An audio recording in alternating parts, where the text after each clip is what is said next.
The housekeeper was wrongfully fired after trying to warn them about the mysterious fiancé. Her daughter, invisible to the elite, saw everything and decided to take matters into her own hands. With videos, notes, and courage, she gathered evidence while everyone else celebrated the fake baby. The sound of porcelain shattering on the marble floor echoed through the mansion like an omen. Isabel, just 4 years old, stared at the broken shards scattered at her feet as her mother Carmen rushed over to help her. The teacup had slipped from the little girl's hands as she tried to bring it to Mr. Miller, just as she did every afternoon. "It wasn't your fault, sweetie," Carmen whispered, kneeling to hug her daughter.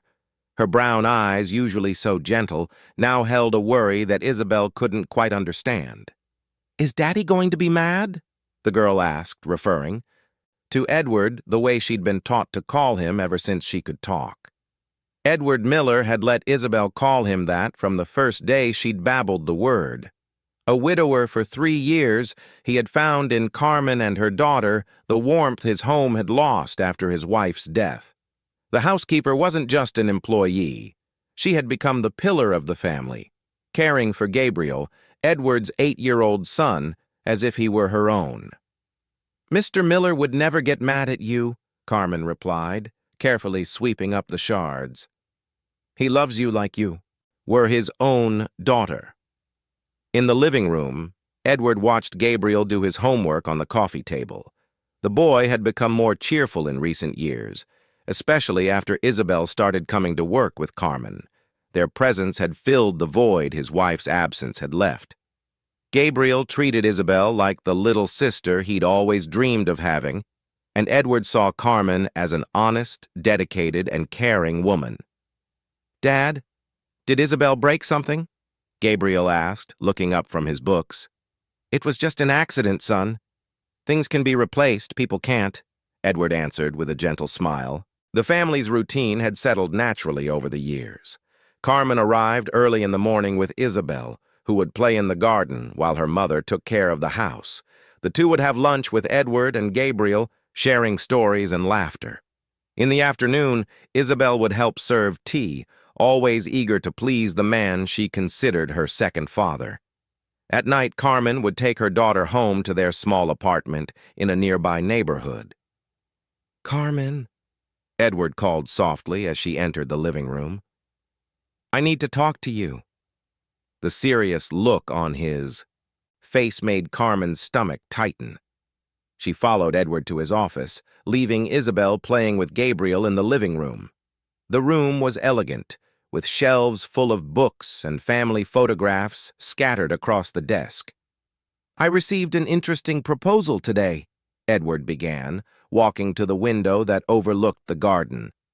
"A business acquaintance, Veronica Davis, is going through a tough time. She's a widow like me, and she's expecting a child." Carmen felt a chill run down her spine, but remained silent. "I thought about offering her some help. Maybe she could stay here for a while until she gets on her feet. The house is big, and Gabriel could use some female company, a mother figure." Edward's words sounded like a death sentence to Carmen. She knew what this meant. Another woman in the house would change the entire dynamic they had built together. But more than that, she knew Edward well enough to sense that there was something more than simple compassion in his voice. "Do you think that's a good idea, Mr. Miller?" Carmen asked, choosing her words carefully.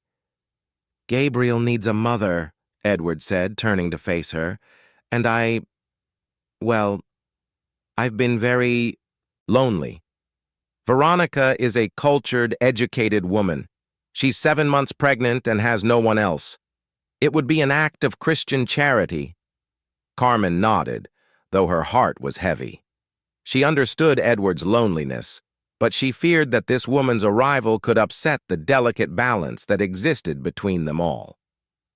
More than that, she feared for Isabel's future in that house. "She arrives tomorrow," Edward continued. "I'd like you to prepare the guest room, the best one we have." When Carmen left the office, she found Isabel and Gabriel sitting on the living room floor, putting a puzzle together. The domestic scene made her smile, but it also filled her with melancholy. Would moments like this continue to exist with a stranger present? "Mommy, is everything okay?" Isabel asked, noticing the worried look on her mother's face. "Yes, sweetie. We're going to have a special visitor at the house tomorrow," Carmen replied, trying to sound cheerful. "A friend of Daddy's?" Gabriel asked, using the same affectionate term Isabel used for Edward. "That's right. A very special woman." That night, after Carmen and Isabel had gone home, Edward sat alone in his office looking at a photograph of his late wife. "I hope I'm doing the right thing, my love," he murmured to the picture. "Gabriel needs a mother and I need a companion." What Edward didn't know was that, outside the window, a figure was watching the mansion from the shadows. Veronica Davis had arrived earlier than planned and was studying every detail of the property. Her calculating eyes scanned the well-manicured gardens, the luxury cars in the driveway, the lit windows. A cold smile formed on her lips as she discreetly adjusted something under her dress. The next morning, when the doorbell rang, no one expected that. Sound to mark the beginning of months of turmoil, lies, and suffering that would test the bonds of a family formed by love, not blood. The doorbell echoed through the mansion at 10 in the morning.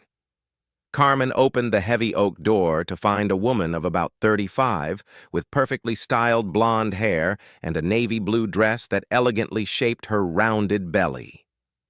Veronica Davis smiled with a sweetness that didn't reach her eyes.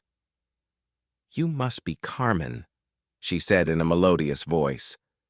"Edward told me so much about you. I'm Veronica." "Welcome, Ms. Davis," Carmen replied, politely. "Mr. Miller is in his office. Shall I take you to him?" "Please?" Veronica stepped inside, her eyes scanning every detail of the expensive decor. Crystal, original paintings, fine wood furniture.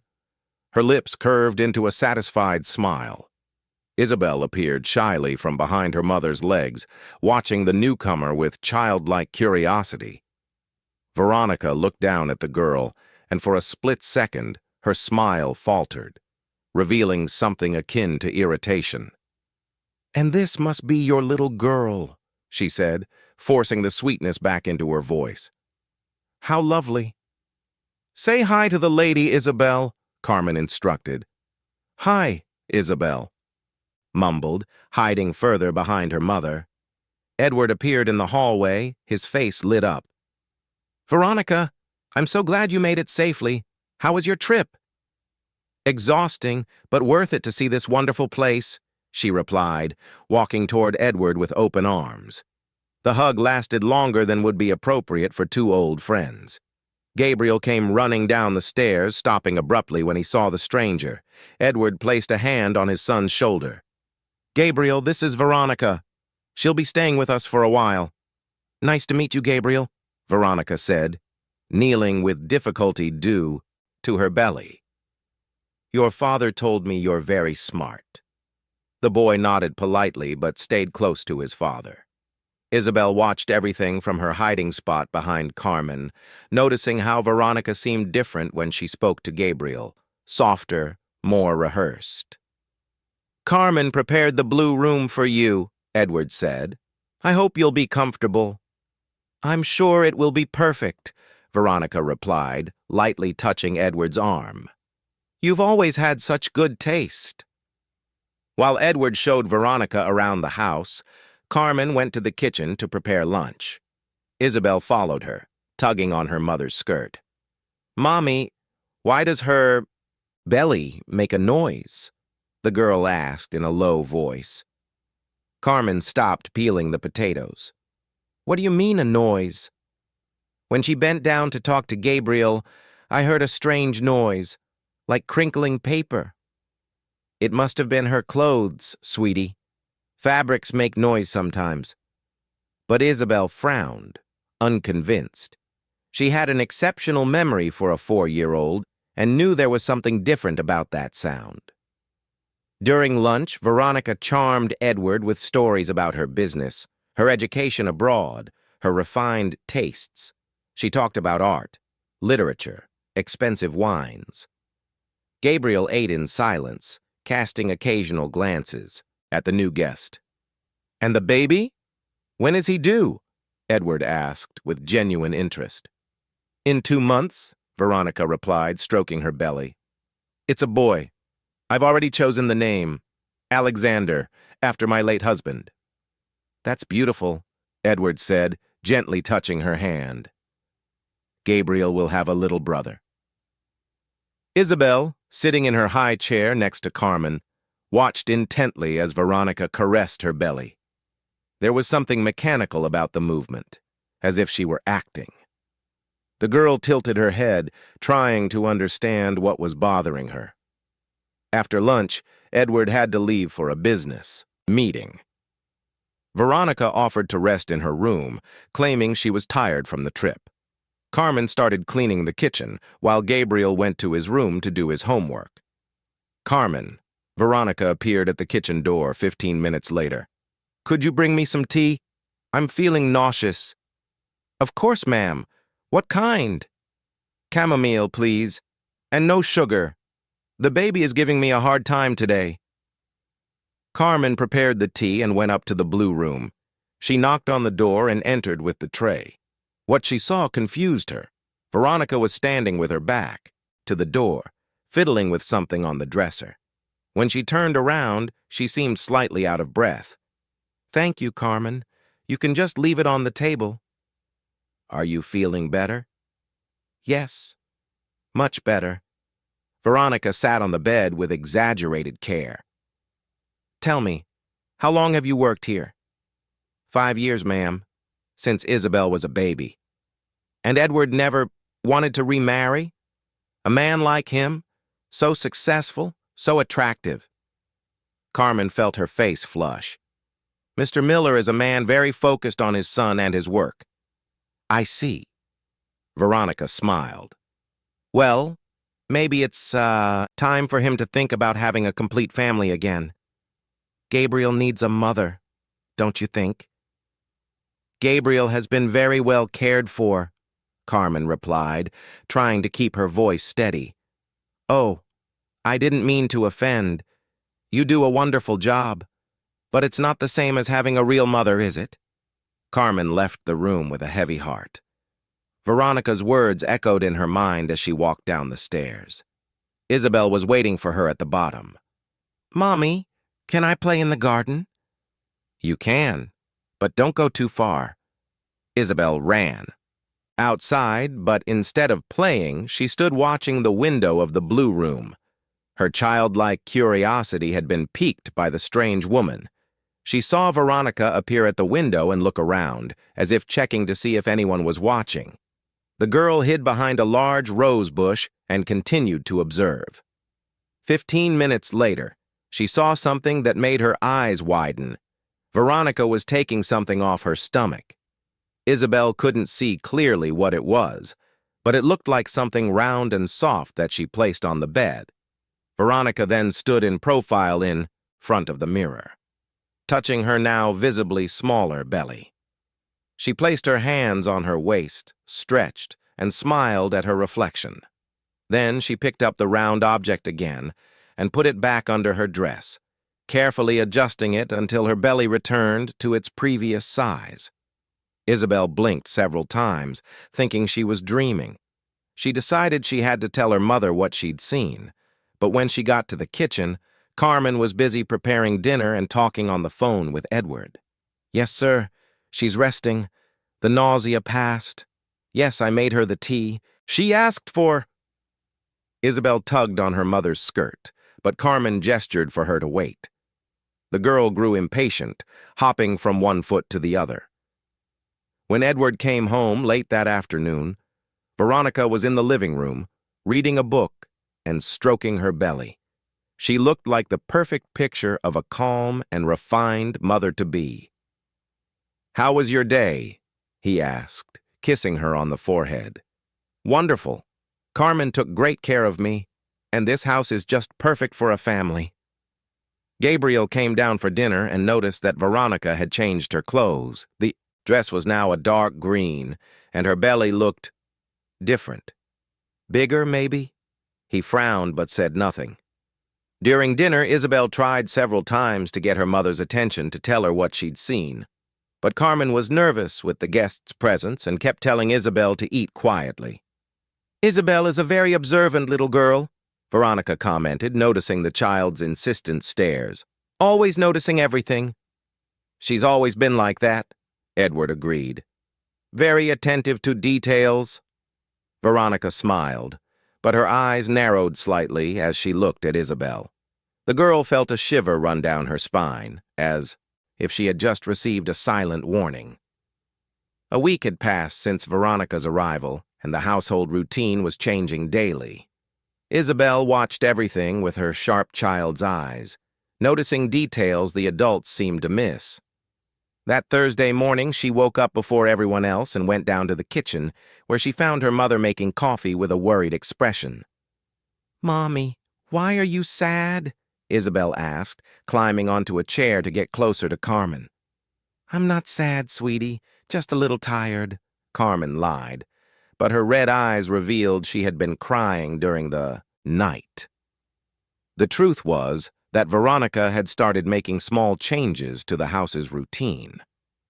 The night before, she had suggested to Edward that it would be better if Carmen arrived later and left earlier, so as not to tire the little girl out with so many hours away from home. Edward had agreed, thinking it was genuine concern for Isabel. "Can Isabel have breakfast with us today?" Veronica appeared at the kitchen door, wearing a pink silk robe that Edward had bought for her. Her belly seemed larger than the day before, and Isabel noticed immediately. "Of course, ma'am," Carmen replied, pouring the special chocolate milk that Isabel liked. When they sat down at the table, Veronica started talking about decorating. "Edward, darling, I was thinking about making some changes to the house. Maybe a new color for the living room, more modern furniture for the baby's room." "But the baby isn't going to be born here," Gabriel said, looking confused. "Didn't you say you were just staying until you got on your feet?" Edward and Veronica exchanged a look. "Well, son, we talked yesterday, and maybe Veronica will stay a little longer, at least until the baby is born. It would be dangerous for her to live alone at this stage." Isabel saw her mother's expression change. Carmen lowered her eyes to her plate, but the girl noticed she had turned pale. "That's wonderful," Carmen said in a forced voice. "You'll need a lot of care." "Thank you, Carmen. You're so understanding," Veronica replied. But Isabel detected a tone of false sweetness. "By the way, I was thinking, maybe you could adjust your hours. Arrive at 9 instead of 7 and leave at 5 instead of 7. That way Isabel won't be away from home for so long." "Whatever you think is best, ma'am," Carmen agreed, but Isabel saw her mother clench her fists under the table. After breakfast, Edward left for work and Gabriel went to school. Carmen started tidying up the living room when Veronica appeared again. "Carmen, dear, I need to talk to you about a few things." The two sat on the living room sofa, with Isabel playing quietly with her dolls on the nearby rug. "I'll be direct," Veronica began. "Edward and I are developing feelings for each other. I know it might seem fast, but when you find the right person—" Carmen felt the floor drop out from under her. "I understand, ma'am. He needs a wife, and Gabriel needs a mother, a real mother, not just someone who takes care of him for money." The words were like a slap in the face. Isabel stopped playing and looked at her mother, seeing tears well up in her eyes. "I love Gabriel as if he were my own son," Carmen said, her voice trembling. "I'm sure you do. But it's not the same, is it? When my baby is born, Gabriel will have a real little brother, a complete family." Isabel got up and ran to her mother's lap. "Mommy, don't cry," she whispered. Veronica watched the scene with a cruel smile that quickly morphed into a sweet expression when she heard footsteps on the stairs. Gabriel had come home from school early because he wasn't feeling well. Seeing Carmen crying with Isabel in her lap, he rushed over to them. "What happened? Why is Carmen crying?" "It was just a small disagreement," Veronica said, standing up. "Woman stuff. We've already sorted it out, haven't we, Carmen?" Gabriel looked suspiciously at Veronica. In the last few days, he had noticed that whenever she was around, the atmosphere became tense. Carmen always seemed nervous, and his father, who used to be attentive to everyone, now only had eyes for Veronica. "Gabriel, sweetie, how about you help me pick out colors for the baby's room?" Veronica suggested. "I don't want to," the boy replied, sitting next to Carmen. "I want to stay here with Carmen and Isabel." Veronica's face hardened for a second. "Of course you can stay. But it would be nice if you got a little excited about your new baby brother." "He's not my brother," Gabriel said quietly. "Gabriel?" Carmen tried to correct him, but Veronica held up a hand. "It's all right, Carmen. It's natural for him to take some time to get used to it. But I'm sure we're going to be a very happy family." Just then, Edward came home early, carrying flowers for Veronica. "How are my favorite girls?" he said, kissing Veronica's forehead and waving at Isabel. Isabel noticed he didn't greet her mother the way he used to. Carmen stood up quickly. "Mr. Miller, may I have a word with you?" "Of course, Carmen. What is it?" "It's about the schedule. Ms. Veronica suggested some changes, but I wanted to confirm with you." Edward frowned. "What kind of changes?" Veronica moved closer, linking her arm with his. "Darling, I just thought it would be better for everyone if Carmen had more flexible hours. Isabel is so little, she must get tired being here all day." "That makes sense," Edward agreed. "Carmen, does that work for you?" Carmen knew she had no choice. "Yes, sir, it works." "Great. And Veronica had a wonderful idea for the baby's room. We're going to turn the small office into a beautiful nursery." Isabel saw her mother turn pale again. The small office was next to the room where Carmen kept her personal belongings and some of Isabel's things for when they stayed late. "We'll need to clear some things out of there," Veronica said casually. "Those old boxes and clothes that are stored there." "Of course," Edward said. "Carmen, can you take care of that tomorrow?" "Yes, sir."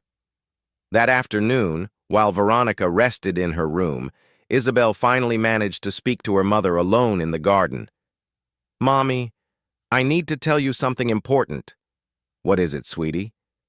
"That lady Veronica's belly isn't real." Carmen stopped watering. "The plants." "What do you mean, Isabel?" "I saw her take her belly off in her room. She took it off, put it on the bed, and then put it back on." "Sweetie, you must have been mistaken. Sometimes pregnant women—" "No, Mommy, I saw it, and her belly makes a noise when she moves, like plastic." Carmen knelt in front of her daughter. "Isabel, that's a very serious thing to say. Are you absolutely sure about what you saw?" "I am, and there's something else. She doesn't like me or you. I can see it in her eyes." Before Carmen could reply, Veronica's voice echoed from the window. "Carmen, could you come up here, please? I need help with something." When they went up to the room, Veronica was sitting on the bed, holding her belly and moaning dramatically. "I think the baby is moving a lot. I'm feeling strange pains." "Do you want me to call Mr. Miller?" Carmen asked, concerned. No, just help me lie down more comfortably." As Carmen approached to help her, Isabel watched closely. And that's when she saw it. When Veronica moved, something shifted inside her dress, making a muffled sound as if something was loose. Isabel tugged on her mother's skirt urgently, but Veronica was watching her with cold eyes. "Isabel, dear, why don't you go play downstairs? Your mommy needs to take care of me now." It was a command disguised as a gentle request. Isabel went downstairs, her heart pounding. She knew she had discovered something terrible, but how could she make the adults believe a 4-year-old? When Edward got home that night, he found Veronica crying delicately in the living room. "What's wrong, my love?" he asked, worried. It's about Carmen, Veronica said between sobs. I don't want to cause trouble, but she's been making strange comments about my pregnancy, questioning if it's real, saying her daughter is making up stories. Edward sat beside Veronica on the sofa, wrapping an arm around her as she continued to cry softly. Her sobs seemed genuine, and his heart ached to see her so distressed. Tell me exactly what happened, he said, holding her hands. I don't want to cause trouble for her. I know Carmen has worked here for a long time and that you have a close relationship, Veronica began, dabbing her eyes with a delicate handkerchief. But today, she openly questioned whether my pregnancy was real. She said her daughter saw strange things. Edward frowned. What kind of things? According to Carmen, the girl claims to have seen me removing my belly. Veronica let out a nervous laugh. It's absurd, I know, but Carmen seemed to take it seriously. She even asked me if I was faking being pregnant. Edward's face hardened. Carmen had always been a sensible and trustworthy person. If she was saying these things, something was very wrong. Veronica, are you sure that's what she said? Edward, darling, I wouldn't make something like this up. I'm pregnant, vulnerable, and the last thing I need is to be questioned about the authenticity of my condition. Veronica touched her belly gently. Maybe it's best if I find another place to stay. Absolutely not, Edward exclaimed. This is your home now. I'll talk to Carmen tomorrow. The next morning, Carmen arrived at the scheduled time, holding Isabel's hand. The little girl was quieter than usual, still disturbed by what she had witnessed the day before. Edward was waiting for them in the kitchen, his expression serious and distant. Carmen, we need to talk. Isabel can play in the living room. Yes, sir. Carmen knelt in front of her daughter. Go play with your dolls, sweetie. Mommy will be right back. Isabel nodded, but instead of going to the living room, she hid behind the kitchen door, listening to the conversation. Carmen, Veronica told me about your conversation yesterday, about your suspicions regarding her pregnancy. Carmen felt her blood run cold. Mr. Miller, do you really believe a woman would fake a pregnancy? That's a very serious accusation, Carmen. Veronica is expecting a child. She has doctor's appointments, tests. How can you doubt that? Sir, Isabel saw some things that confused her, and Isabel is 4 years old, Carmen. Kids her age mix up reality and imagination. You should know that better than anyone. Edward's words hurt more than Carmen could have imagined. In all these years, he had never spoken to her like that. Mr. Miller, I would never question Ms. Veronica without a reason. Isabel is a very observant child, and what she told me, what she told you, is impossible. Edward interrupted, raising his voice. Veronica is devastated. She's thinking of leaving because of this. Carmen felt tears welling up in her eyes. I apologize if I misunderstood the situation. It wasn't my intention to hurt Ms. Veronica. Carmen, you've been part of this family for years. I've always trusted you completely. But I can't allow you to spread rumors about the woman I intend to make my wife. The words hit like a bomb. Wife. Edward intended to marry Veronica. You're going to marry her? Carmen asked in a weak voice. I plan to propose to her soon.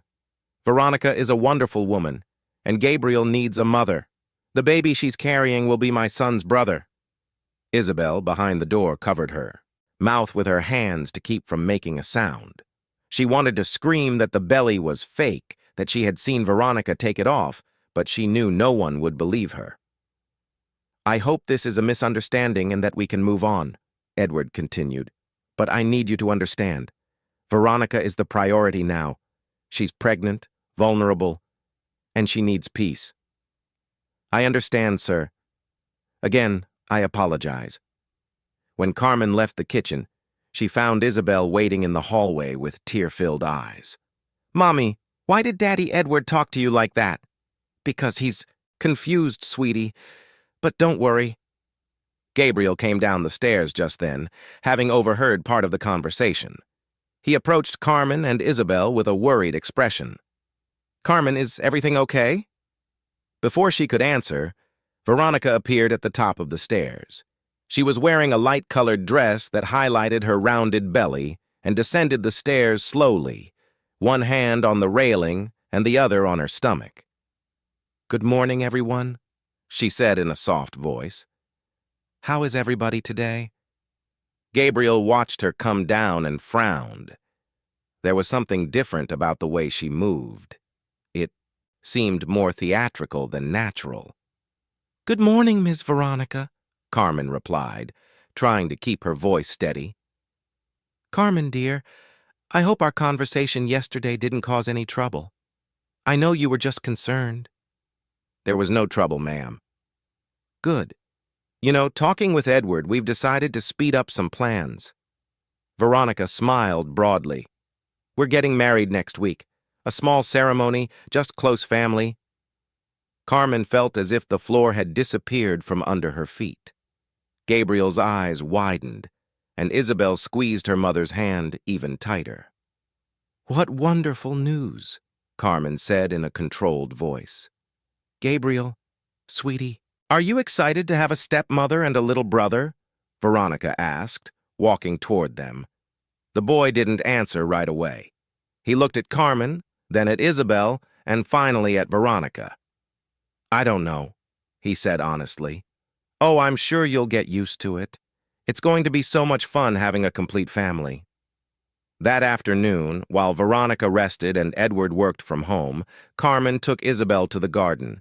Gabriel followed them, needing to talk to someone he trusted.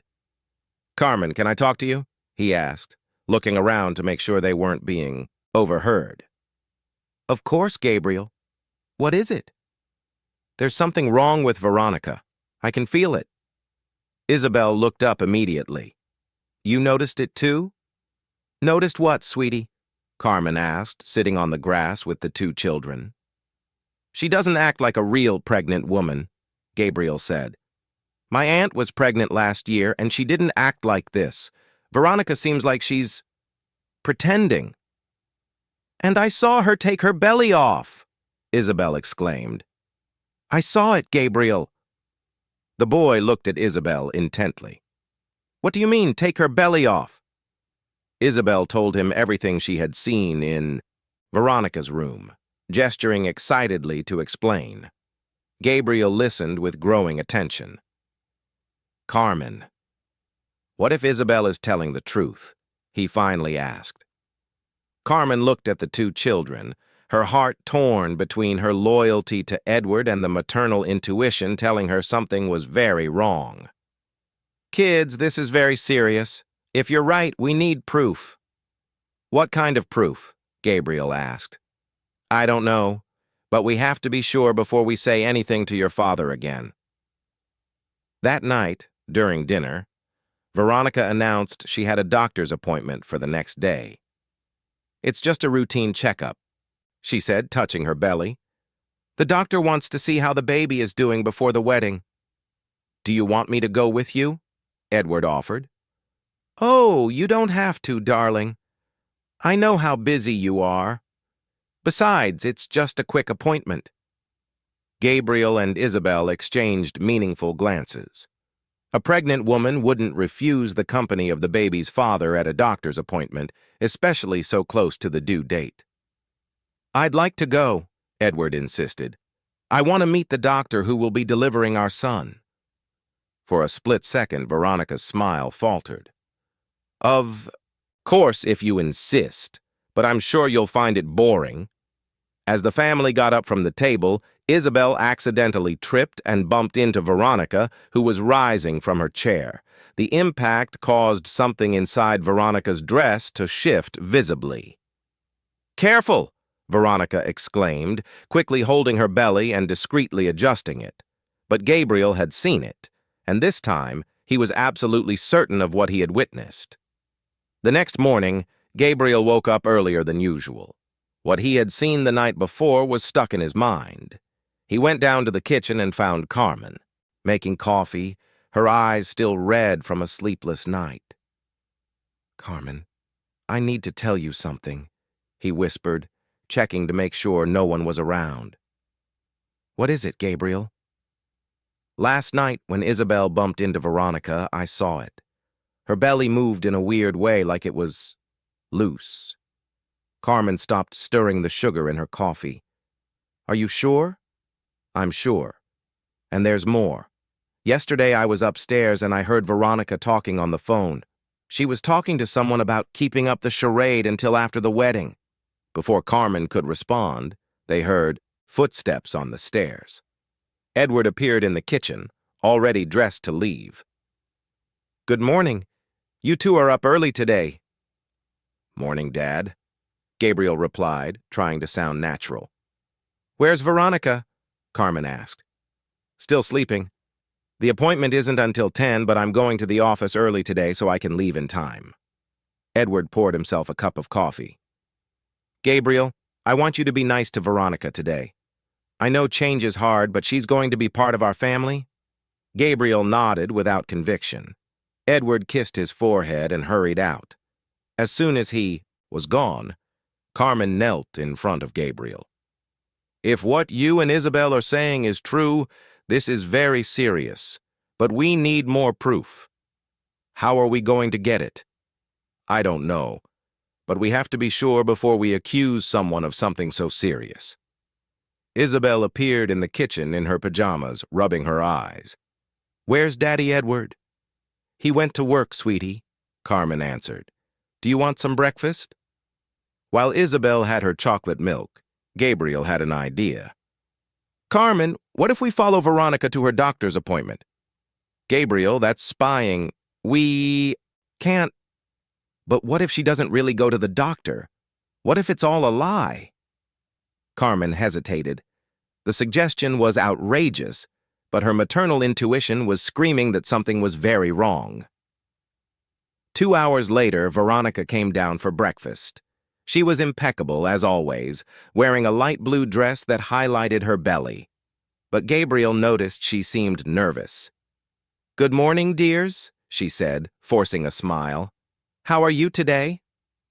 "Good morning, Ms. Veronica," Carmen replied politely. "Gabriel, sweetie, your father told me you've been worried about the changes. How about we talk? I want you to see me as a friend." Gabriel looked at her suspiciously. "Okay. Great. You know, when my baby is born, you'll have a little brother. Won't that be wonderful?" Isabel, who was coloring at the table, looked up. "How do you know it's a boy?" "Because the doctor told me, dear." "But yesterday you said it was a quick appointment and that my dad didn't need to go," Gabriel said. "If you're sure it's a boy, why don't you want him to go to the appointments?" Veronica hesitated for a second before answering. "Well, sometimes doctors say technical things that can worry parents unnecessarily." The answer didn't make sense, and Gabriel realized he had caught her in a contradiction. "I need to get ready for my appointment," Veronica said quickly, getting up from the table. When she went upstairs, Carmen pulled Gabriel aside. "I'm about to do something that could cost me my job, but you two have convinced me. We're going to follow her." An hour later, Carmen put Isabel in the car, and Gabriel hid in the back seat. They parked across the street from the mansion and waited. At precisely 9:30, Veronica left the house, driving the car Edward had bought for her. Carmen followed at a safe distance. Instead of heading toward the city's medical district, Veronica drove to a commercial neighborhood. She parked in front of a theatrical supply store. "Carmen, look where she's going," Gabriel whispered. Carmen's heart started to race. A theatrical supply store. They watched through the window as Veronica spoke with a clerk and pointed to some products. After 15 minutes, she came out carrying a small bag. "Let's follow her a little longer," Carmen said. Veronica drove to a nearby cafe and sat at a table in the back. To their surprise, a man approached and sat down with her. He was about 40, well-dressed, and they seemed to know each other well. Gabriel managed to take a picture with Carmen's old cell phone through the cafe window. "I wonder who that man is," Carmen murmured. They watched the conversation for 20 minutes. The man handed some papers to Veronica, which she put in her purse.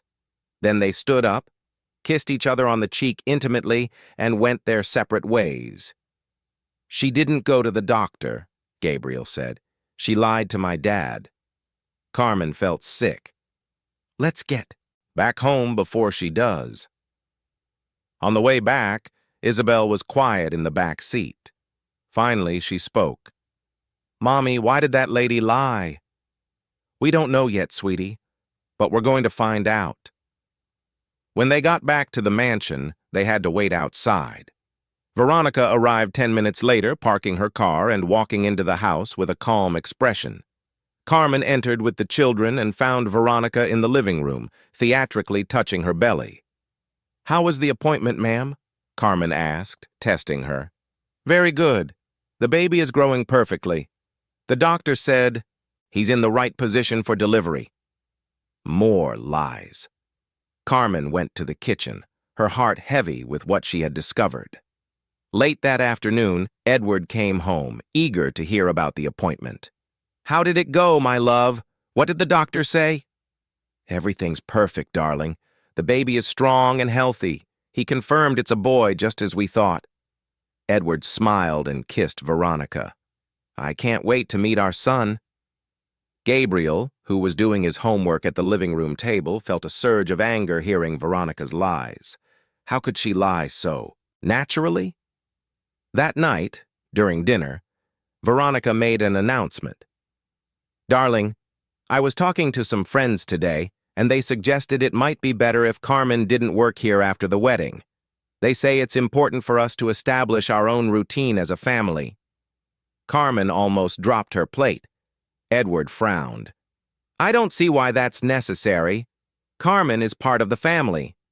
"I know, dear, and I really admire that loyalty. But think about it. We'll have a newborn. Gabriel will need to adjust to the new situation, and I'll need to establish my role as a mother and wife. Carmen's presence might complicate that transition." "Veronica has a point," Edward said thoughtfully. "Maybe it would be better for all of us to start fresh." Carmen felt her world crumble. "Mr. Miller, if that's what you think is best." "It's nothing personal, Carmen," Veronica said with false kindness. "You've done a wonderful job all these years, but now Gabriel has a real mother." Gabriel shot up from the table. "She's not my mother, and she never will be." "Gabriel," Edward scolded, "apologize to Veronica." "I'm not going to apologize. Carmen took care of me when you were always working. She's more of a mother to me than anyone else." Edward turned red with anger. "Go to your room, now!" Gabriel ran upstairs, slamming the door. Isabel started crying in Carmen's arms. "You see?" Veronica said softly. "This is exactly what I wanted to avoid.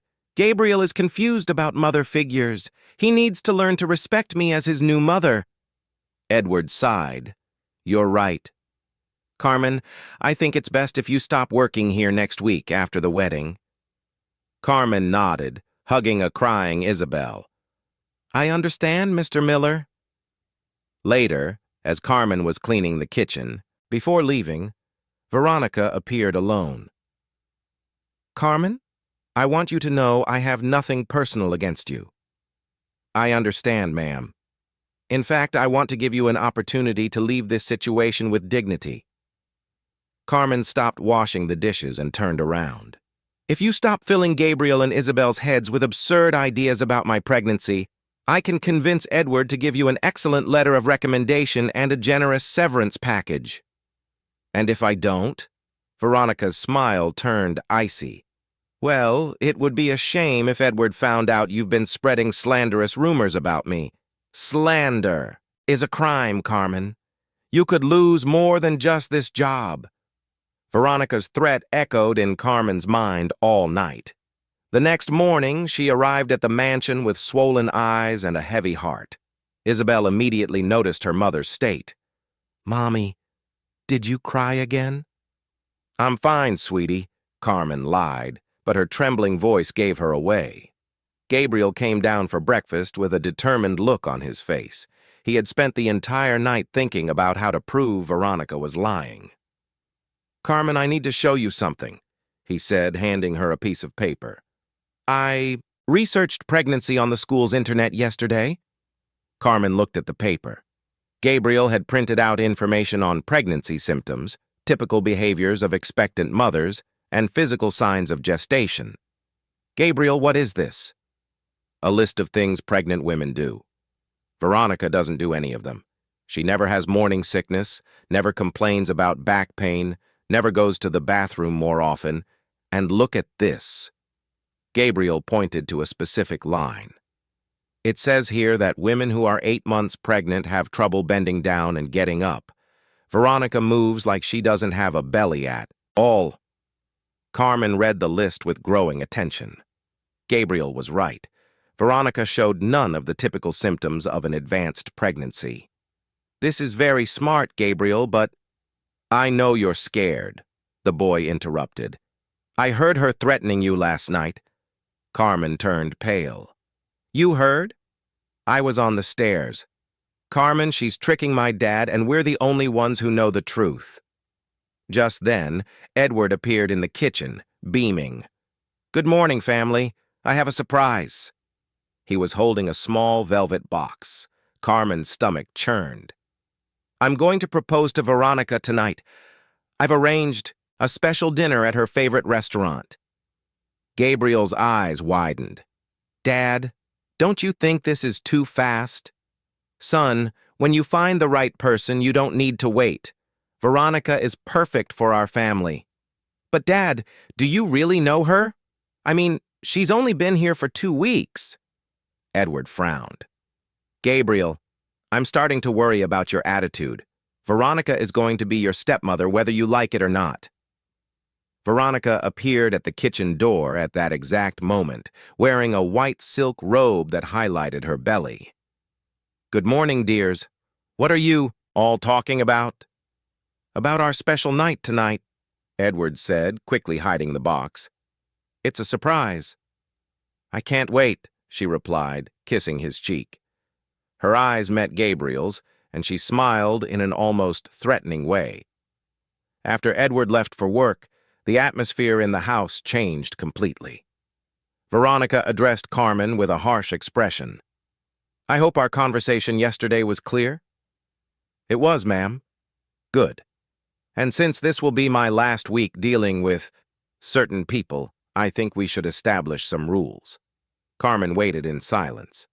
First, Gabriel and Isabel are no longer to have free access to the house. They can stay in the kitchen and the garden, but the rest of the house is off limits. Ma'am, they've always played all over the house. Things have changed, Carmen. This will be my house soon. Second, I want you to remove all of your personal belongings today. I don't want anything of yours here after the wedding.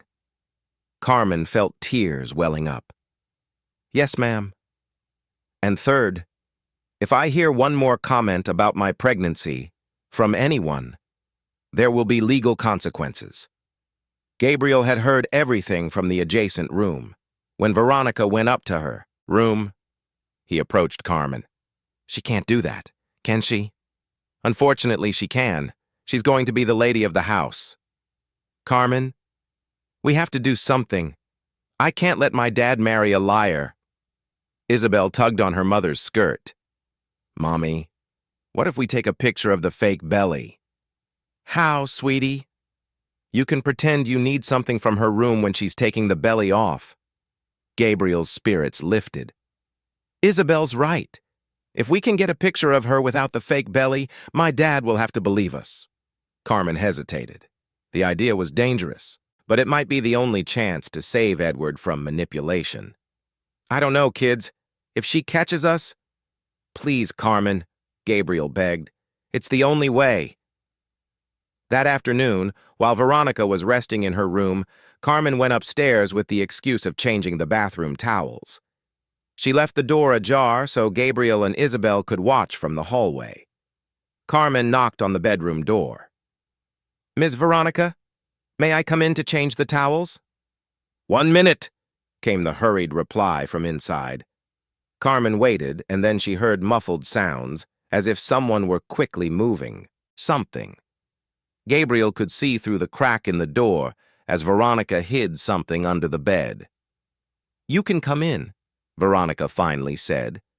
Carmen entered and saw Veronica lying on the bed, covered up to her neck with a sheet, despite the heat of the day. Are you feeling all right, ma'am? Just a little warm. The baby is very active today.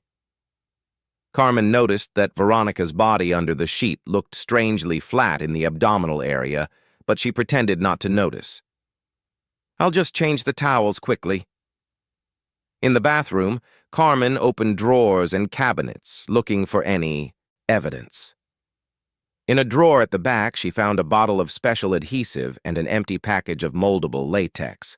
She quickly took a picture with her phone. When she left the room, she found Gabriel and Isabel waiting anxiously. I found something, she whispered, showing them the photo. Gabriel examined the image.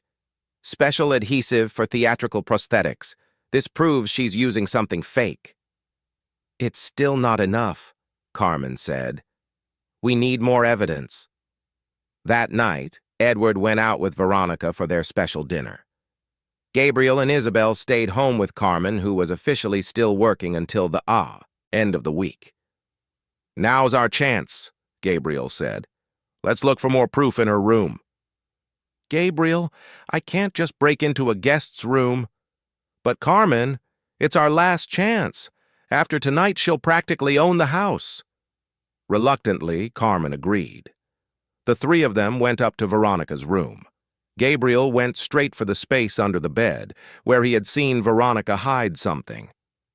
I found it, he exclaimed in a low voice, pulling out an artificial latex belly. Look at this! Carmen covered her mouth, shocked. The prosthetic was incredibly realistic, but clearly fake to the touch. Isabel found a stack of papers on the desk. Mommy, what does this say? Carmen took the papers and read them with growing horror. They were contracts, financial plans, and even a list of Edward's assets. There was also a photo of the man they had seen at the cafe. Oh my God, Carmen whispered. This is a plan. She planned all of this. One of the papers was a handwritten letter from Veronica to the man in the photo, whose name was apparently Robert. In the letter, she described in detail how she had deceived Edward, how she planned to marry him to get access to his fortune, and how she would get rid of him after she had secured her share of the assets. We have to show this to Dad, Gabriel said. He's proposing to her right now, Carmen reminded him, checking the time. As if on cue, the house phone rang. Gabriel answered it. Hello? Gabriel, son, I have wonderful news. It was Edward calling from the restaurant. Veronica accepted my proposal. We're getting married on Saturday. Gabriel's heart sank. Dad, I need to tell you something important. Not now, son. I'm so happy. We'll talk when I get home. Tell Carmen we'll be late. The call ended. Gabriel looked at Carmen and Isabel in despair. They're getting married on Saturday. Today is Wednesday. We only have 3 days. Carmen gathered all the papers and the prosthetic. We'll hide all of this. First thing tomorrow, before Edward leaves for work, I'm going to show him everything. What if he doesn't believe you? Isabel asked. Carmen looked at the 4-year-old girl who had discovered the truth before any adult. Then at least we'll have tried. When Edward and Veronica returned from the restaurant, they found the house quiet. Veronica went straight up to her room, claiming to be tired. But when she opened the door, her blood ran cold. Someone had been there. Her things were slightly out of place. The bathroom drawer was ajar. And most importantly, the prosthetic was no longer under the bed. Her heart pounding, Veronica rushed downstairs and went to the kitchen, where Carmen was finishing up for the next day. Were you in my room today? She asked in a low, controlled voice. Yes, ma'am. To change the towels as usual. And did you touch anything? Carmen looked her straight in the eye. "I just did my job, ma'am." Veronica moved closer, her face near Carmen's. "If you have something that belongs to me, you'd better give it back now." "I don't know what you're talking about." "You know exactly what I'm talking about." Veronica's voice was now a clear threat. "And if anything shows up that could harm my reputation, I guarantee you will regret it for the rest of your life." Carmen didn't answer, but her silence said everything. Veronica smiled coldly. "We'll see who Edward believes, his pregnant future wife or a housekeeper desperate to keep her job." Carmen barely slept that night. The evidence was hidden in her apartment, but the courage to confront Edward seemed to slip away with every passing minute. She knew she had only one chance, and if she failed, she would lose everything. The next morning, she arrived at the mansion with Isabel and found Edward having coffee alone in the kitchen. Veronica hadn't come down yet.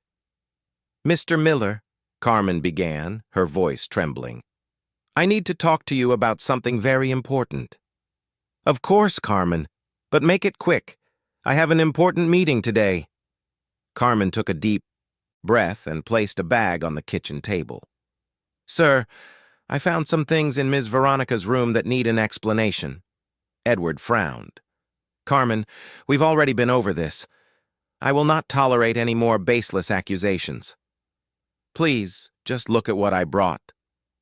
Reluctantly, Edward approached.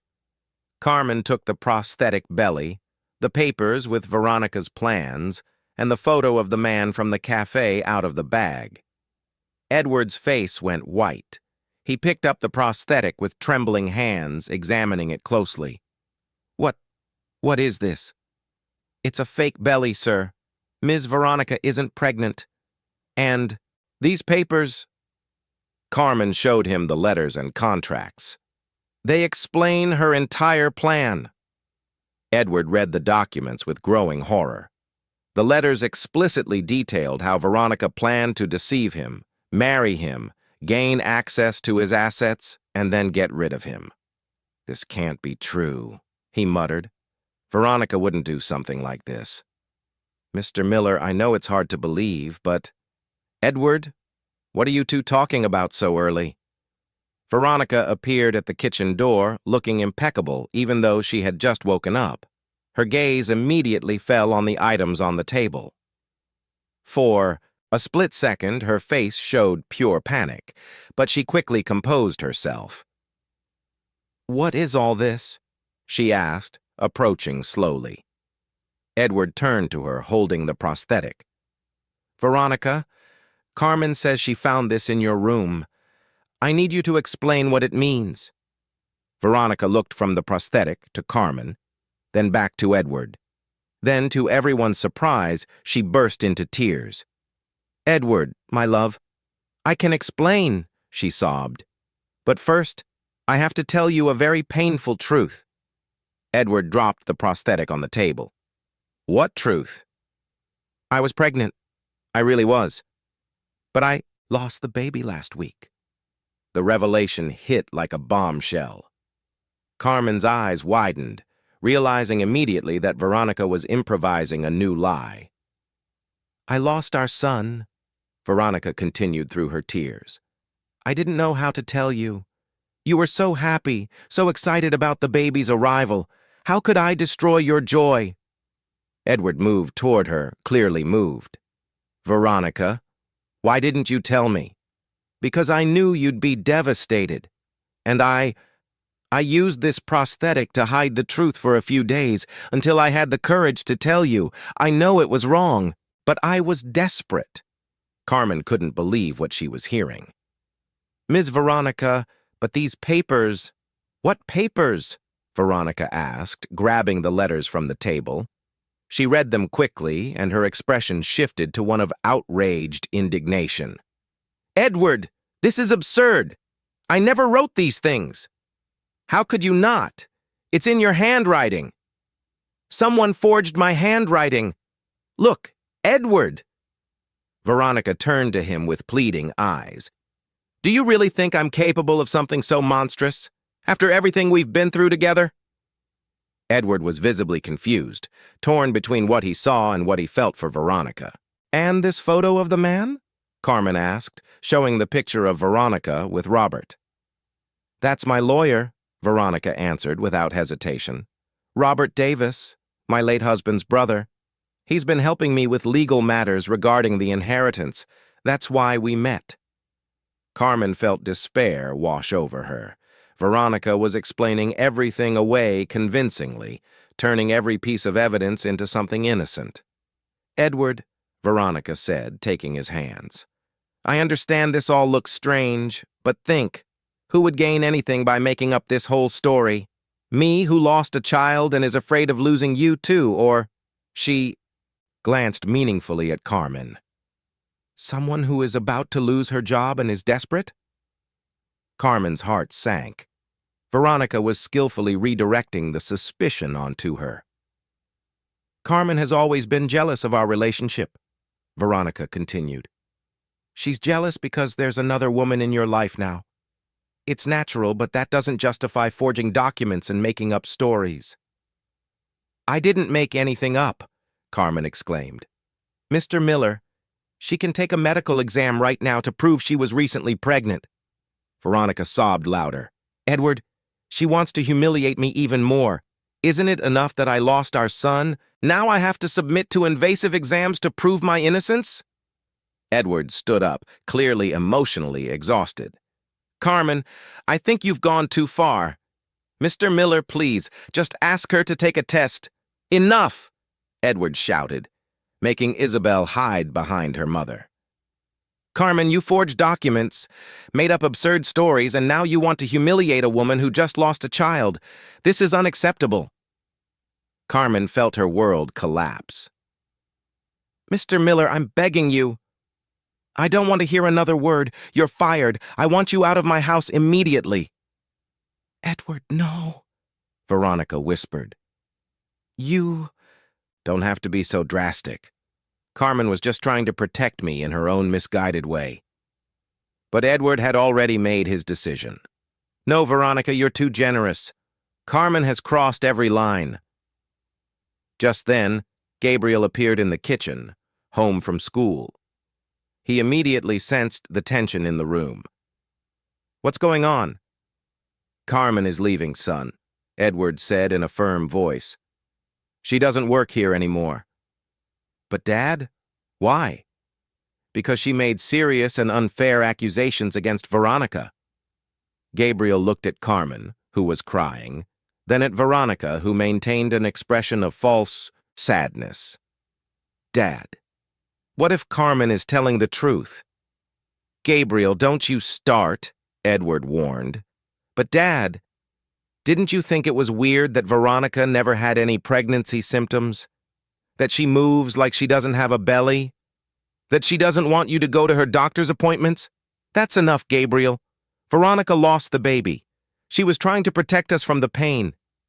Gabriel's eyes widened. Lost the baby? When? Last week, Veronica answered softly. But yesterday you were still touching your belly and talking about the baby's room. A tense silence filled the kitchen. Veronica hesitated for a second before replying. I was still in denial. It's a difficult process, accepting a loss like that. Edward ran a hand through his hair, visibly exhausted. I can't take this anymore. Carmen, I want you to leave now. And Gabriel, you will apologize to Veronica or you'll be grounded. Carmen picked up Isabel, her tears flowing freely. Mr. Miller, just let me ask Ms. Veronica one question. Carmen, please just go, Edward said, but Carmen addressed Veronica directly. If you really lost a baby, what was the name of the doctor who was managing your pregnancy? Veronica blinked a few times. Dr. Smith. What's his full name and the address of his office? I don't have to answer an interrogation. It's a simple question for someone who is actually under a doctor's care, Carmen insisted. Edward stepped between them. Carmen, get out of my house now or I'm calling the police. Heartbroken, Carmen headed for the door, carrying Isabel. Gabriel ran after them. "Carmen, wait!" "Gabriel, get back inside," Edward ordered. The boy ignored his father and hugged Carmen. "I believe you. I know you're telling the truth." Carmen kissed Gabriel's forehead. "Take care of yourself, my dear, and don't stop questioning things that don't make sense."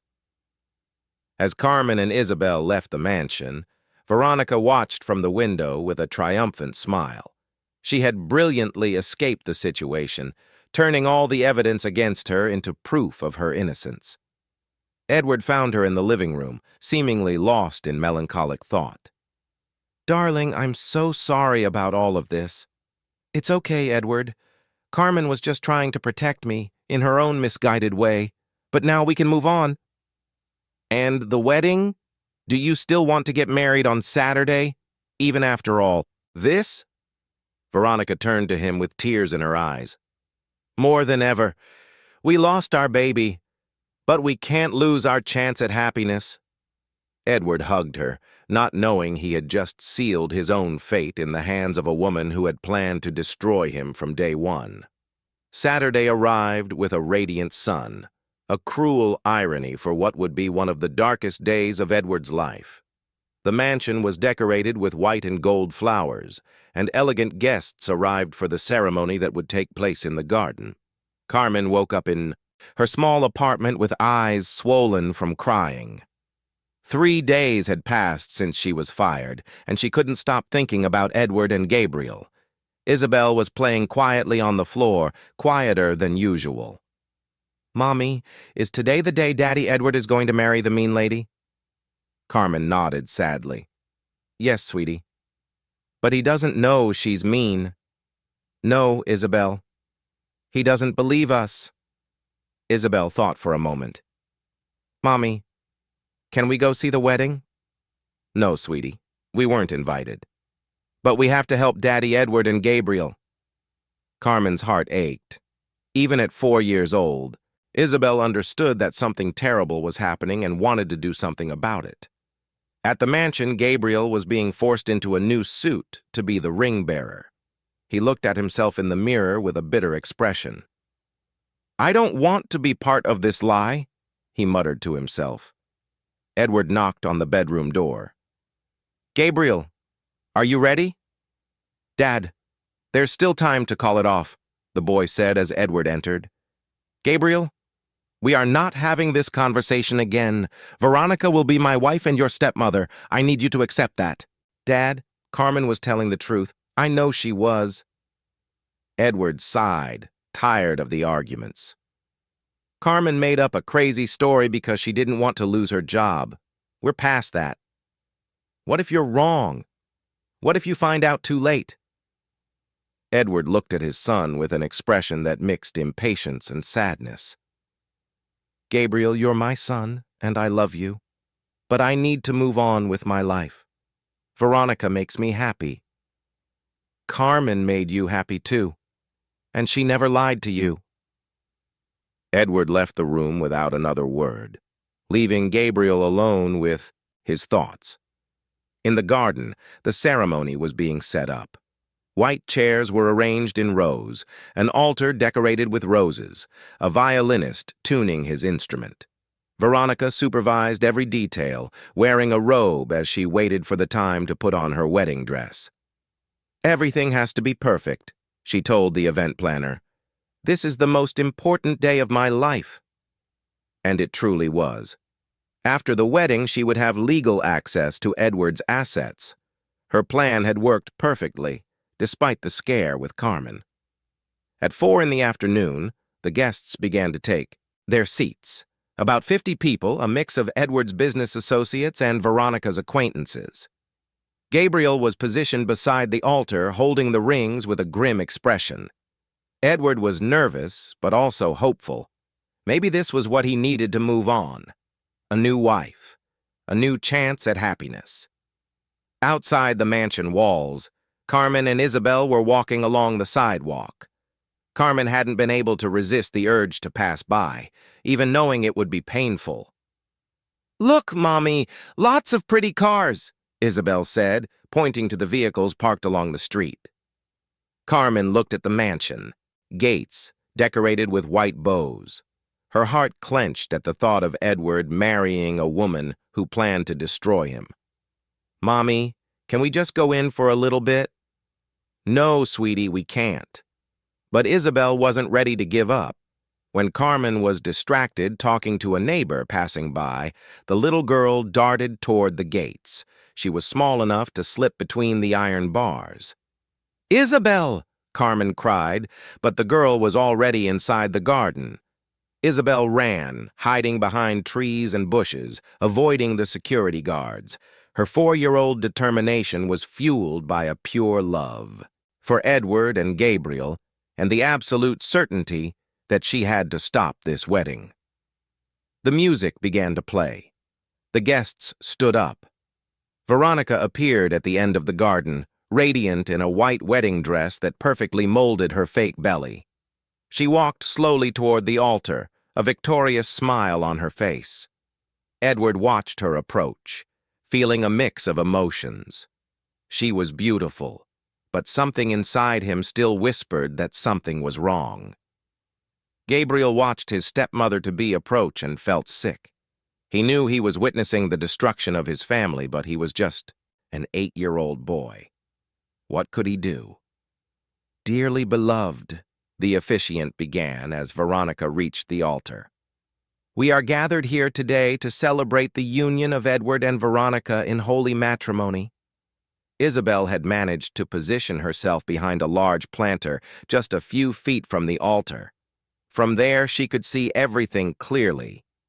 "If anyone knows any reason why this couple should not be joined together, let them speak now or forever hold their peace," the officiant continued. That was Isabel's chance. With all the courage her little soul could muster, she stepped out from behind the planter and shouted in her clear, childish voice, "Her belly is fake, Daddy!" The entire garden fell silent. 50 heads turned to stare at the small girl in a yellow dress who had appeared out of nowhere. Edward's eyes widened. "Isabel? How did you—" "The lady's belly is fake," Isabel repeated, running toward the altar. "I saw her take it off. She doesn't have a baby in her tummy." Veronica turned pale but quickly composed herself. "Edward, get this child out of here. She's disrupting our ceremony." But Isabel didn't stop. With the determination only a child on a mission can have, she ran straight for Veronica, and before anyone could stop her, yanked hard on the bride's dress. What happened next shocked everyone present. The prosthetic belly shifted inside the dress, creating an obvious and unnatural bulge. Worse, part of it slipped out and fell to the ground at Veronica's feet. The silence in the garden was deafening. Every guest stared at the latex prosthetic lying on the grass. "What is that?" Edward asked, his voice trembling. Veronica tried one last desperate gambit. I can explain. It's a prosthetic I used to protect my stomach after the loss." But it was too late. Gabriel stepped forward and picked up the prosthetic from the ground. "Dad, Carmen was right all along." Carmen appeared, running into the garden, having convinced a security guard to let her in to find Isabel. When she saw the scene, she stopped in her tracks. Edward looked from Veronica to the prosthetic in Gabriel's hands, then to Isabel, who was watching him with her big, sincere eyes. "Veronica," he said, his voice controlled but shaking with rage. "Explain this now!" Realizing there was no escape, Veronica tried one last lie. "Edward, I can explain everything." "The explanation is right here," said a man's voice from the entrance to the garden. It was Robert, the man from the photo, accompanied by 2 police officers. "Robert? What are you doing here?" "Turning you in, Veronica. You promised me half of his assets, but you never mentioned it involved faking a pregnancy." The police officers approached. "Ms. Veronica Davis, you are under arrest for fraud and document forgery." The garden erupted in shocked murmurs. The guests watched in disbelief as the situation unfolded. Edward looked at Carmen, who was hugging Isabel a few feet away. The shame and regret in his eyes were palpable. Carmen, he said, approaching slowly. I'm so sorry. Carmen held Isabel tighter, tears streaming down her face. Mr. Miller. No, he interrupted. Don't call me that. After what I did, after how I doubted you, I don't deserve your respect. Gabriel ran to hug Carmen and Isabel. Carmen, you were right. I knew it. Edward knelt in front of Isabel, who looked at him with her innocent eyes. Isabel, you saved my life. You saved our family. The little girl smiled shyly. I knew she was a mean lady, Daddy Edward. And you were brave enough to stop me from making the biggest mistake of my life. Edward stood up and looked at Carmen. Can you forgive me? Can you give us a second chance? Carmen looked around, at the decorated garden, the shocked guests, at Veronica being led away by the police. Then she looked at Edward and Gabriel, the two men she loved like family. Edward, she said softly, you've always been my family. Nothing ever changed that. 6 months later, Edward, Gabriel, Carmen, and Isabel were in the same garden, but this time they were celebrating Gabriel's birthday. The mansion had been redecorated, the painful memories erased. Carmen had returned to work, but now as the house manager, with a fair salary and proper recognition. Edward had changed his perspective on many things, including what truly mattered in life. Carmen, he said one afternoon, as they watched Isabel and Gabriel play in the garden. Thank you for never giving up on us. Family doesn't give up on each other, she replied with a smile. Edward smiled too, finally at peace. He had learned that true love comes in many forms, and sometimes the most important people are the ones who are by our side every day, quietly looking out for our well-being. And Isabel, the brave little girl who had saved an entire family, continued to grow, surrounded by the love and protection of those who saw her for exactly who she was, a small hero with a giant heart.